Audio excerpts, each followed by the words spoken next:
Discerning shoes here for blue collar prepping. Here, we had some sub-zero temperatures, and we are throughout the week. We're going to get back to what we were talking about, being prepared in case you lose power, or if the gas company says, hey, guess what, turn down your heater. We have a situation in a plant where we can't get our natural gas heating elements to you. So if you're on a system where you have natural gas, not like propane out in your house, but even if you lose power, you won't be able to heat your house. What I have here is a single burner liquid propane filled. It's a 10-pound tank. It's got a little dent in it. This is well used. Here's a spare tank. It's necessary to have one of these. Make sure it gets tight. Adjustable wrench, crescent wrench, a lighter. Also, what a lot of people don't think about is a battery-operated smoke detector and carbon monoxide detector. Why is that important? Well, for our applications, we're going to be talking about putting this in a room, in a house, and you got to be careful. One, it takes out all the oxygen. That's really probably not so much of an issue with these single burner types because they're not going to be able to heat big rooms, a room where your boiler's at, or your water heater, excuse me, or your furnace is at, you know, preferably somewhere that's well insulated, like if you're in the basement of your house.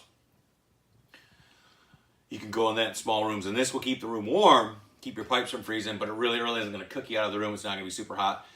These are fairly affordable, right around the $30 to $40 mark. Sometimes you can catch them on sale.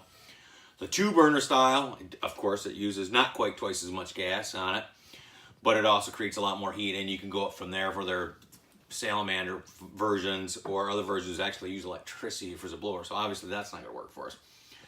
But this is a self-fueled, it's relatively easily contained. Do real quick, press the wrench.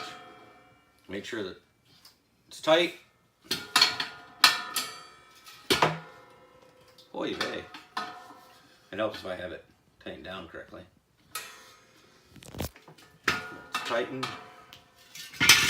There we go. Just once you get it broken free.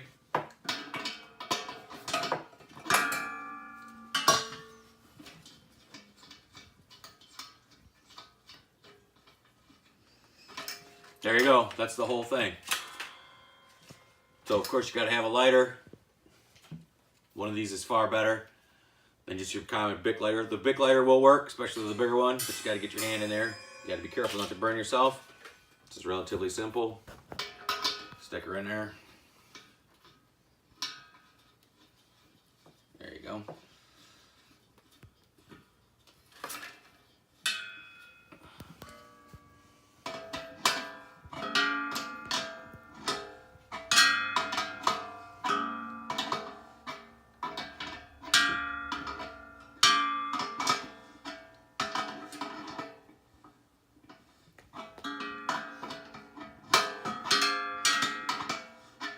How's that go the right way, eh?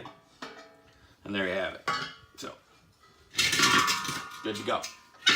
Now, again, it's in there loose. Very, very important to have one of these things because it can create exhaust if they burn very clean. However, you start to run off, you might have some propane be left over. Or even if it's not burning clean, it will actually create carbon monoxide and you can get poisoned. So if you're all sleeping in the room where you don't have great ventilation, or in the house somewhere, and it's fairly well insulated, that can be a problem. So please make sure that you have one of these. This whole setup here, you know, 40 bucks for a brand new can that's filled, another 40 bucks, you know, 15 bucks in any of your major hardware stores or chain stores. So for 100 bucks, I have emergency heat that will last me about a day.